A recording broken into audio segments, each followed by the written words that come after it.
it seems complicated, what's happening in Washington right now, it actually is very simple.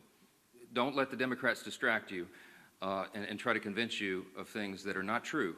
Yesterday, or a couple of days ago, Monday, I laid out 6 simple truths about how the Democrats shut down the government, why they did it, and why it is so important for them to come to their senses and turn the lights on. Yesterday, I went through 5 fast facts for you about the shutdown, and I explained, as everyone now knows, Chuck Schumer's desperate attempts to rehabilitate his own image by shutting down the government.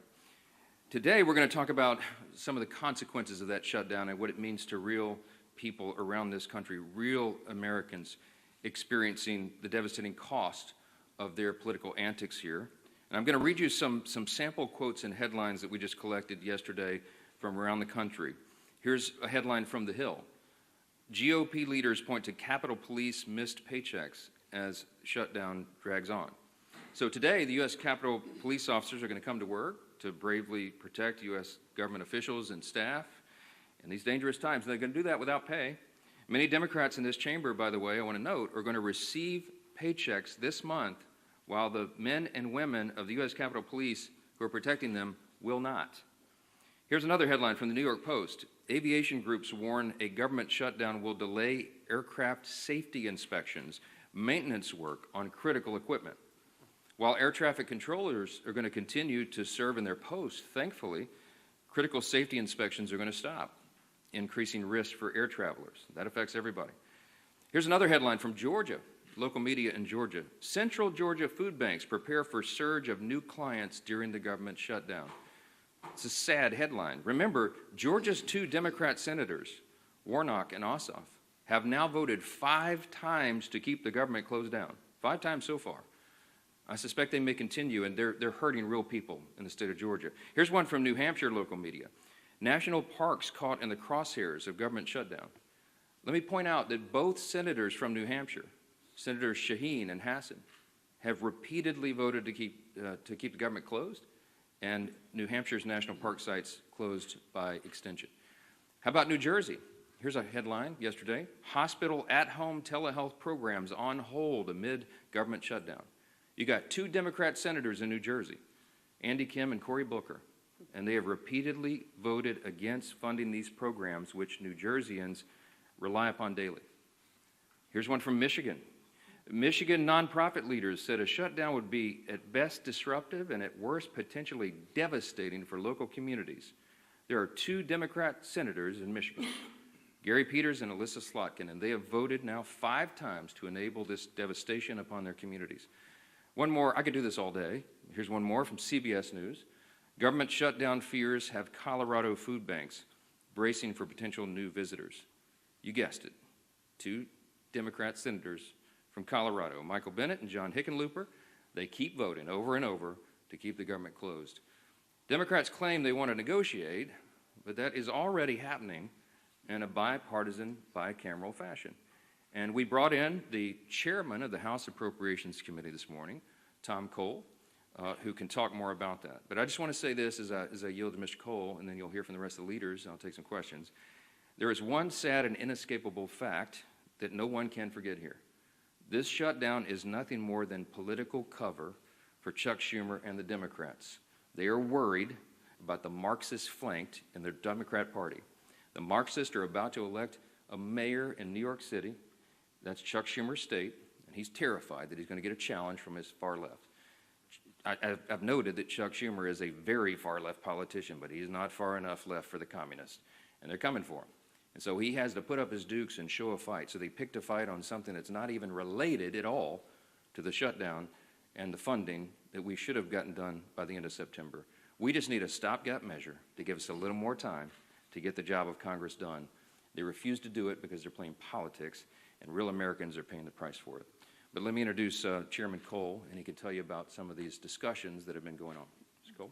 Thank you very much, Mr. Speaker. Usually when I follow the Speaker, I usually think I should just say what he said and excuse myself right away.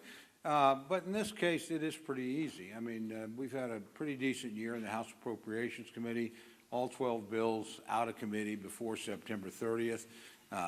three that we are in negotiations on with the Democrats. Those negotiations have gone very well. We're prepared pretty quickly to close once the government's reopened. We could get at least 3 bills done. The president could sign them in. Those things would be immune from a shutdown until the following September 30th. Then we'd pick another group of 3 or 4 bills that we would do in cooperation with our Democratic colleagues and start working on that. So the process, honestly, was moving along pretty well. And then we had unrelated demands, obviously related to repealing work the Congress had already done on Medicaid, and then these new discussions on subsidies. And I do want to point out, at least the bill we have right now in front of us doesn't even go till December 31st. I mean, these actions would still, we could do this work and still have time to turn around, as the president and our leadership has pointed out in both chambers, and sit down and talk about these other issues. But it's hard to do much when the negotiations aren't happening simply because the government is shut down. So again, we're prepared to work. I've got very talented counterparts on the Democratic side. They're good negotiators. We've negotiated a lot of labor issue bills together between Patty Murray, Rosa DeLauro, and myself, and obviously Susan Collins is one of the best legislators in the building. So it's not like we were going to have a hard time, I think, finding common ground, but you do have to restore the government for that to happen.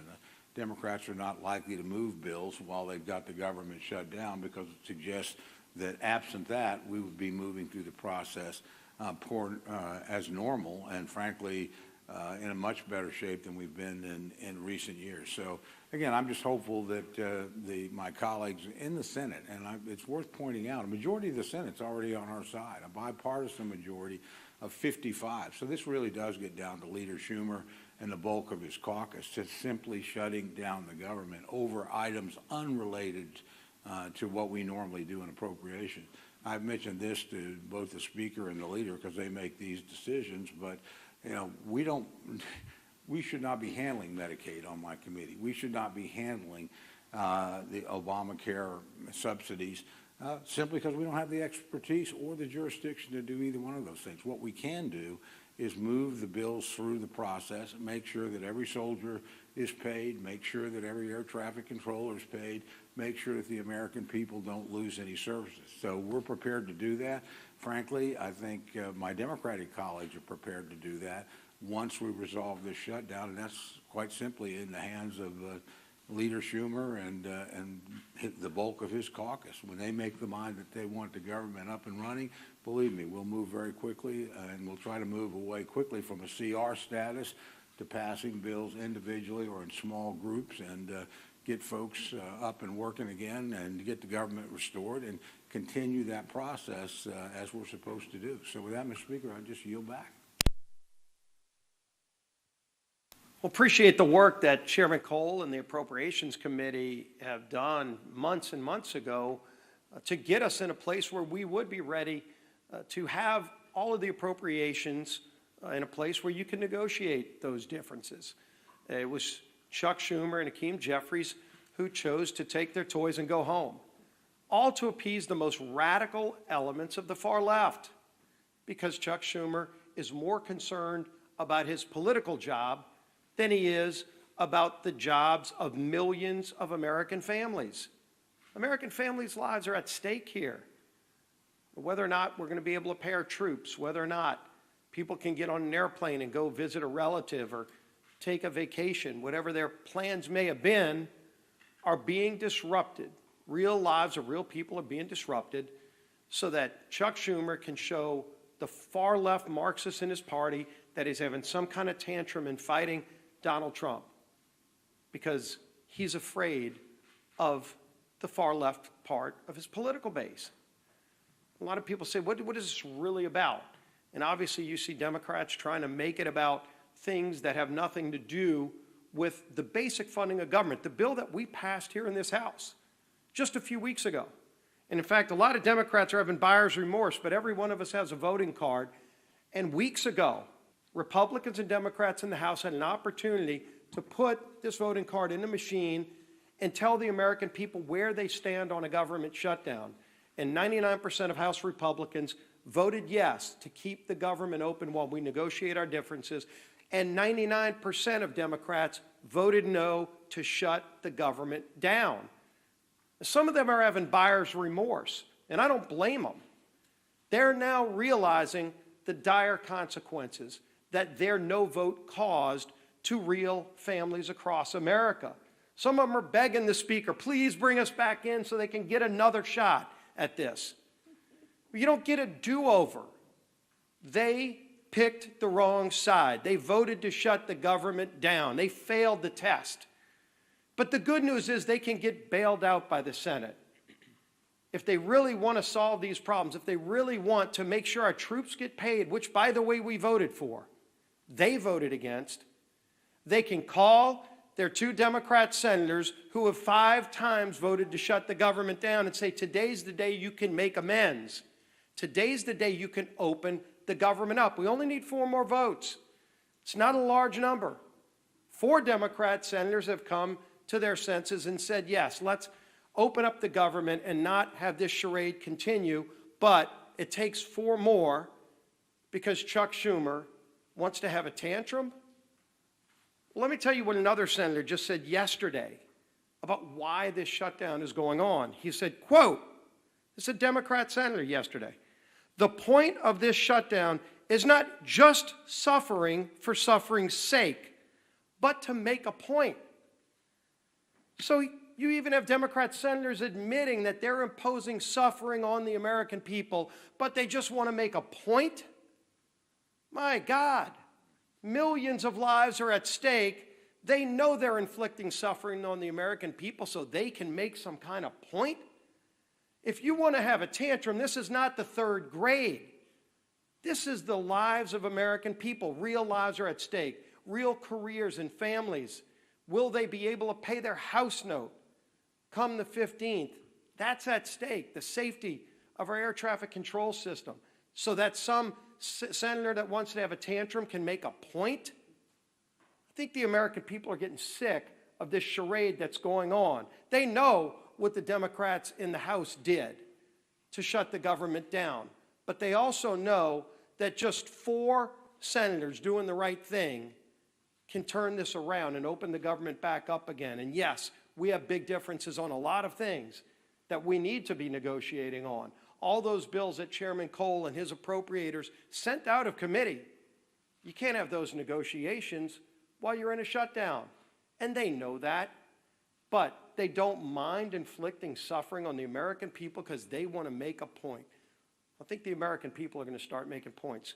People could pick up the phone and call their Democrat senator. We did a press call yesterday in the states of Georgia and Maryland, where all 4 senators there could literally end this today, but they've all been 5 times voting no on the bill to get the government back open. It was ironic.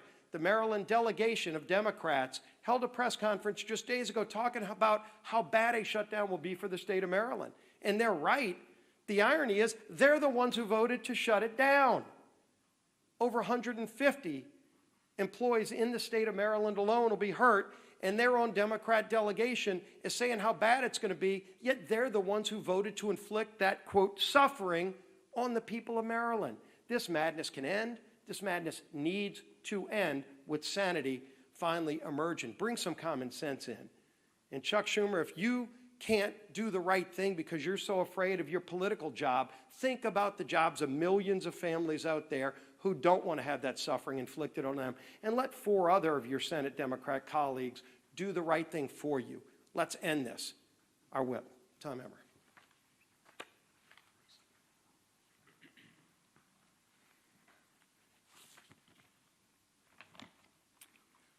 8 days. We are now 8 days into the Democrats' shutdown.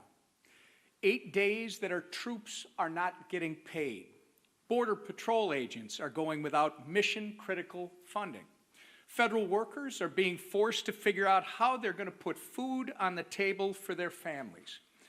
All because Democrats would rather hold the American people hostage to appease their radical base than to pass our clean, nonpartisan government funding bill. As of this morning, Senate Democrats have had 5 opportunities to get the government up and running again for the people they were elected to serve. And the vast majority of them have voted no every single time. Their obstruction is not only a slap in the face to hardworking Americans whose livelihoods are being put at risk due to the Democrats' shutdown, it's also a slap in the face to the constituents who fund their salaries with the expectation that they fulfill their basic constitutional responsibilities. In my hand, I have more than a dozen pages of organizations from across the country representing Americans from every end of the political spectrum, echoing the exact same message. And that message is that government shutdowns solves nothing and hurts everyone. So to our Democrat colleagues in the Senate, enough with the political grandstanding. Do the right and responsible thing by passing the House's clean CR immediately. Americans are already hurting. People's jobs are at stake. You can and must end the political games and reopen the government today. And with that, I turn it over to our conference chair, Lisa McClain.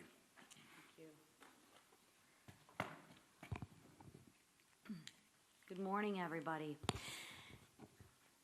Again and again, Democrats have chosen to put illegal aliens over hardworking Americans. That is not my opinion. That is fact.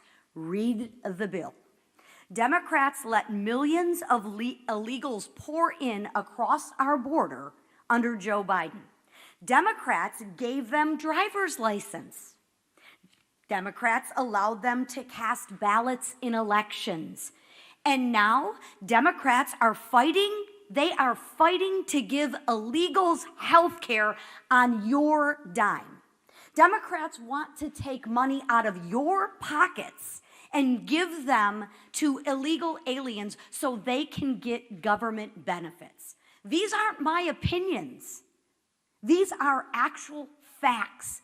Go to the website and read the facts, right? But what Democrats do when they have no plan, no vision, and no leader, they have to misrepresent the truth. And they do that over and over again, and they think you, the American people, aren't gonna notice. They're not gonna notice. You're not gonna notice that they're taking money out of your pockets and giving them to illegals. They're gonna try and put their spin on it. But I challenge you, go to the website and read it for yourself. When Democrats have the choice between standing up for American people or catering to the illegal aliens, what do? They choose illegals every single time and time again. And that's exactly what they're doing again in this government shutdown fight. Democrats are putting illegals above American citizens. So I ask the Democrats, how long will it take you to put Americans first in this funding fight? I ask our senators, Senator Peters and Slotkin, when are you going to put the American people first? The people that elected you to represent them. How many times will you vote against our troops?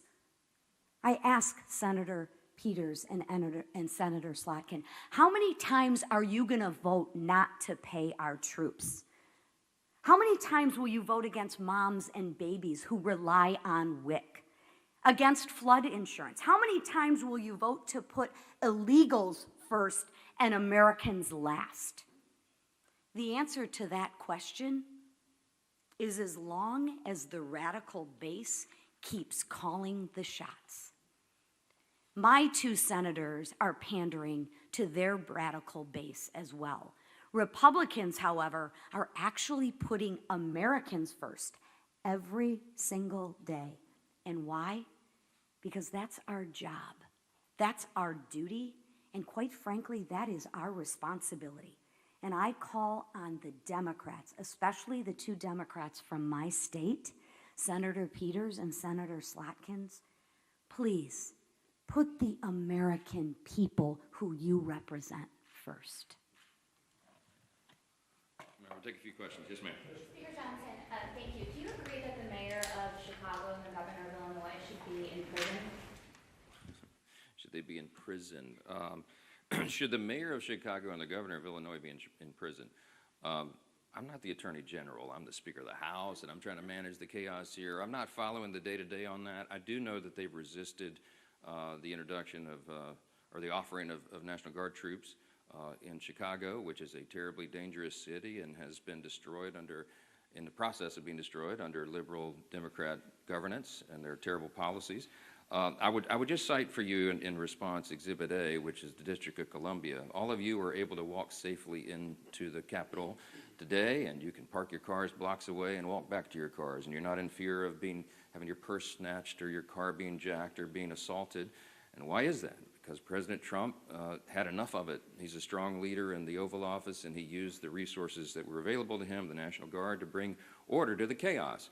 The Democrat mayor of the District of Columbia ultimately said, thank you so much for the reinforcements, and you're all enjoying the spoils of good policy and return to the rule of law. If we could do that in the other major cities in the country where they're having terrible crime crises, that should be seen as a positive, and I think most Americans see it that way. If you're a resident of Chicago or New Orleans or one of these other Democrat-run cities, you've had enough. You're tired of your family walking in fear and not being able to enjoy their lives, and if President Trump can use the resources and do it in a lawful manner to allow National Guard troops to help bring order and restore the rule of law, that is something that is wildly popular with the American people. Now, if you have elected officials in some of these states who are committed to their radical, soft-on-crime ideology and defunding the police and all the things the Democrat Party championed for the last several years, and they want to stand by that, we encourage them to do so.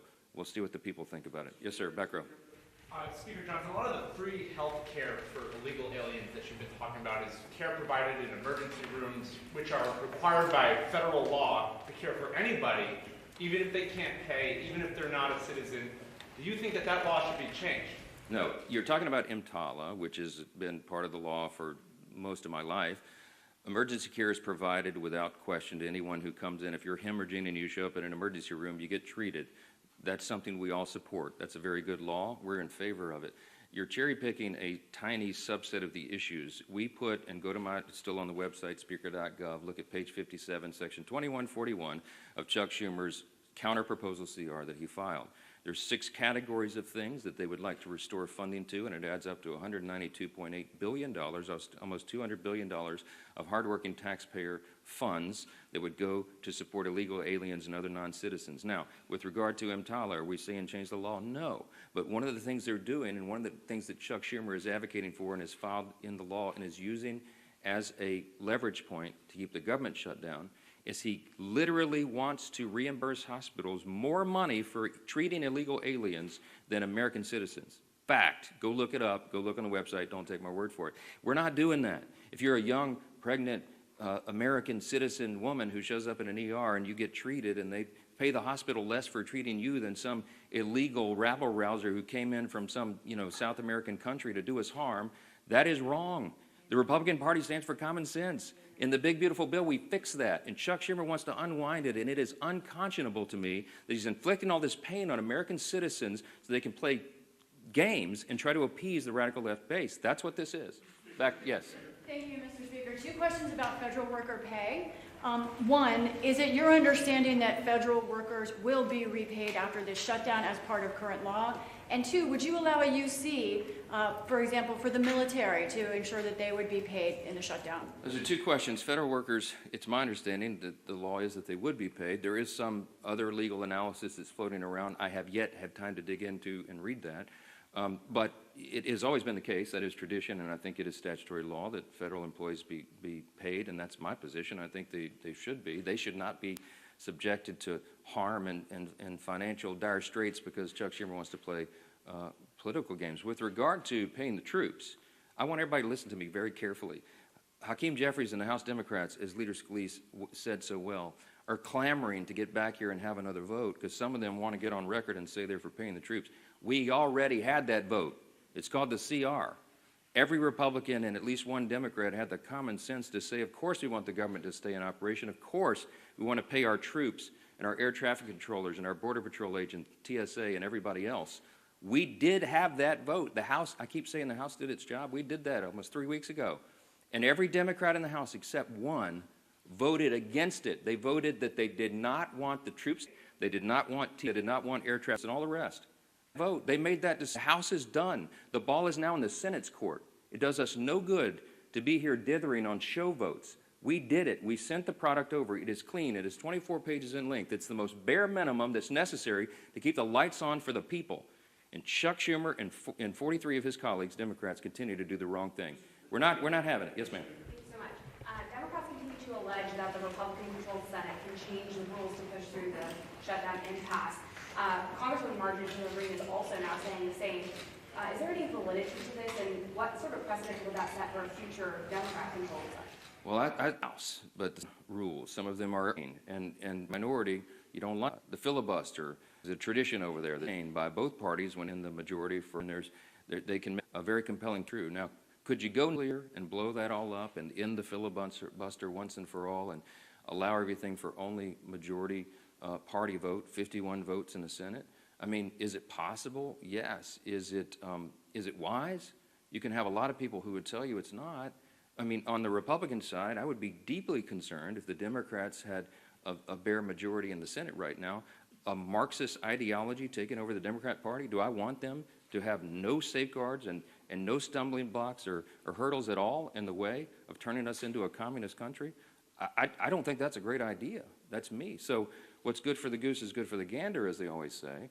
And there are some safeguards in the process that were built in a long, long time ago to prevent one party just running roughshod. Now, there's a big contrast between what I just said and the issue that is before us today. We're not asking Chuck Schumer and the Democrats to do anything different than what they've always done. We've shown you the highlight reel. Chuck Schumer gave impassioned speeches as recently as 7 months ago in March of this year. He said, we have to keep the government open. It would be dangerous and harmful to the American people. He said after the vote, he went on CNN and said, I'm proud of that vote. I didn't like it, but we had to do that. He was right then. He is not right now. We're not asking the Democrats to do anything heroic. We're asking them to do their basic duty and responsibility, as Chairwoman McClain said. Keep the government open. The first responsibility, I'm sorry, I'm aggravated. The first responsibility of the government is to protect the people. And the people who are supposed to be protected are being completely cheated by Democrats in the Senate because they want to play politics. They hate Donald Trump. I mean, they have Trump derangement syndrome. It's very real. Listen to their own comments. And they have to show a fight at any cost. When does that cost become too high? In our view, it already has. They have another chance today to reopen the government, and we'll see if they do the right thing.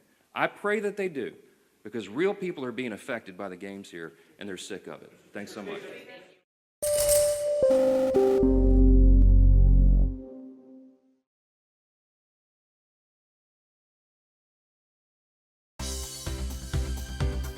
For more news and updates, all you need to do is follow CNBC TV 18 on all of our digital platforms.